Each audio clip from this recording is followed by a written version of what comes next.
Hyderabad IT ముఖ చిత్రాన్ని మార్చేసిన సాంకేతిక దిగ్గజం మైక్రోసాఫ్ట్ ఇప్పుడు నవ్యాంధ్ర నూతన రాజధానిలో అడుగుపెట్టేందుకు సిద్ధమైంది. అమరావతి క్వాంటమ్ వ్యాలీలో క్వాంటమ్ పరిశోధనా కేంద్రాన్ని ఏర్పాటు చేయబోతోంది. దీనికి సంబంధించి సంస్థ ప్రతినిధులతో అధికారుల చర్చలు కొలిక్కి వచ్చినట్లు తెలుస్తోంది. త్వరలో ఒప్పందం జరగనుంది.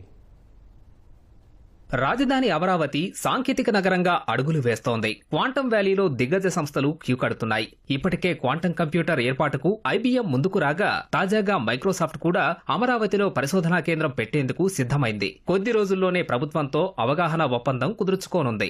ఐబీఎం 156 క్యూబిట్ల సామర్థ్యంతో క్వాంటమ్ కంప్యూటర్ ఏర్పాటుకు ప్రభుత్వంతో ఎంఓయూ కుదుర్చుకోగా, దానికి భిన్నమైన క్వాంటమ్ కంప్యూటర్ ను మైక్రోసాఫ్ట్ ఏర్పాటు చేయనుంది. అయితే మైక్రోసాఫ్ట్ ఎన్ని క్యూబిట్ల సామర్థ్యం ఉన్న కంప్యూటర్ ను ఏర్పాటు చేయనుందనే దానిపై ఇంకా స్పష్టత రావాల్సి ఉందని అధికారులు చెబుతున్నారు.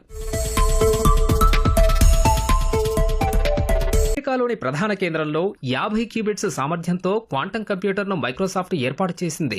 దీన్ని విస్తృతపరిచే ఆలోచనలో ఆ సంస్థ ఉంది.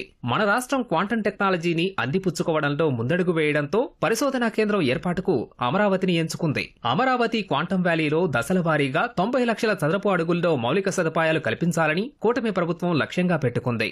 ఐబీఎం, ఐటీ హార్డ్వేర్ తయారీ కంపెనీల కోసం 40,000 చదరపు అడుగుల విస్తీర్ణంలో ఐకానిక్ భవనం నిర్మాణానికి సన్నాహాలు చేస్తోంది. ఒక్క ఐబీఎం సంస్థతోనే ముందుకెళ్తే క్వాంటమ్ కంప్యూటింగ్ ఎంతమేర విజయవంతమవుతుందనే సందిగ్ధంతో ప్రభుత్వం సాంకేతిక దిగ్గజ సంస్థలన్నిటినీ రంగంలోకి దించుతోంది. క్వాంటమ్ కంప్యూటింగ్ లో అనేక సాంకేతికతలుండగా గూగుల్, అమెజాన్, ఐఆన్క్యూ, రిగెట్టి కంప్యూటింగ్, క్వాంటిన్యూమ్ లాంటి సంస్థలు పరిశోధనలు చేస్తున్నాయి. సెల్ ఫోన్లు గతంలో అనేకం వచ్చినా శాంసంగ్, యాపిల్ మాత్రమే నేటికీ రాణిస్తున్నాయి. ఇదే తీరులో వివిధ రకాల క్వాంటమ్ టెక్నాలజీల్లో ఏది ఎక్కువగా ప్రపంచ మార్కెట్ ను ఆకర్షిస్తుందో ఇప్పటికిప్పుడు అంచనా వేయడం కష్టమని, అందుకే వివిధ సంస్థల్ని అమరావతి క్వాంటమ్ వ్యాలీకి తీసుకొచ్చేలా సంప్రదింపులు జరుపుతున్నామని ఒక ఉన్నతాధికారి తెలిపారు.